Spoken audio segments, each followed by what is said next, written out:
আমি আপনাকে রবীন্দ্রনাথের দুটি লাইন শোনাবো, ঠিক আছে? এটা আপনি আমাকে ইংরেজিতে বলবেন, বুঝতে পারছেন? রবীন্দ্রসঙ্গীত নি স্যার?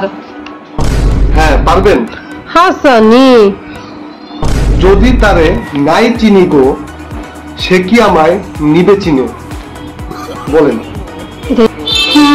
কঠিন লাইনটা ধরছেন। হ্যাঁ তাহলে বলে ফেলান। স্যার আমি বলতেছি if he does not sugar will he take me to China? বুঝছেন? কি হয়েছে ভাই, কি হয়েছে? আমার মাথার উপর দিয়ে একবার সব গেল।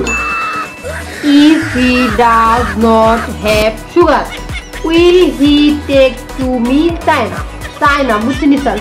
China কি এটা কোনো ট্রান্সলেশন হয়েছে? হ্যাঁ, will he take to me China, হ্যাঁ এটা আবার কোন জায়গার ট্রান্সলেশন? হ্যাঁ বলেন তো দেখি আমারে।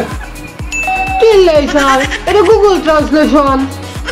জানেন, ভালো হয়েছে যে রবীন্দ্রনাথ ঠাকুর আজকে বেঁচে নেই, ঠিক আছে? সে যদি আজকে বেঁচে থাকতো, আজকে সে মারা যেত, আজকের দিনে সে মারা যেত আপনার ট্রান্সলেশন শুনে। স্যার আপনি গুগল কিরা দেখেন কি ট্রান্সলেশন আসে। গুগল ট্রান্সলেশন, সব খালি যায় গুগল ট্রান্সলেশন, নিজে কিছু করতে পারেন না। আচ্ছা স্যার গুগল বাদ দেন, এবার আপনি আমার একটা প্রশ্নের উত্তর দেন তো স্যার, যে পৃথিবীর সব থেকে বড় লুচ্চা কে? কে? কি সবচেয়ে বড় লুচ্চা কে? ভাই আপনার এই আজেগা প্রশ্নের উত্তর আমি জানি না, আর আমি জানতামও যদি, তাহলে আমি এই উত্তরটা আমি দিতাম না। জানবেন কেমনি? আপনি গবেষণা করেননি স্যার?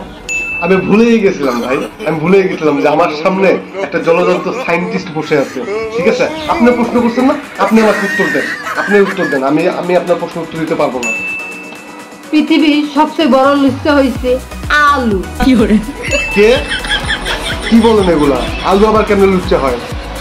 স্যার আলুর কোনো লজ্জা শরম কিচ্ছু নাই, ব্যাগ তরকারির লগে যায়। আলু হইলো স্যার ব্যাগ তরকারির লগে যায়, বুঝছেন? এর লেগে আলু হইলো দুনিয়ার সবচেয়ে বড় লুচ্চা জিনিস, বুঝছেন নি স্যার? আপনি আমারে পরিপূর্ণ পাগল বানায় ফেলাইতেছেন, ঠিক আছে? পরিপূর্ণ পাগল আমি আর নিতে পারি না ভাই, আপনার এইসব পাগলামি আমি আর নিতে পারি না, আপনাকে আমি আর পড়াবো না। খুদা হাফেজ।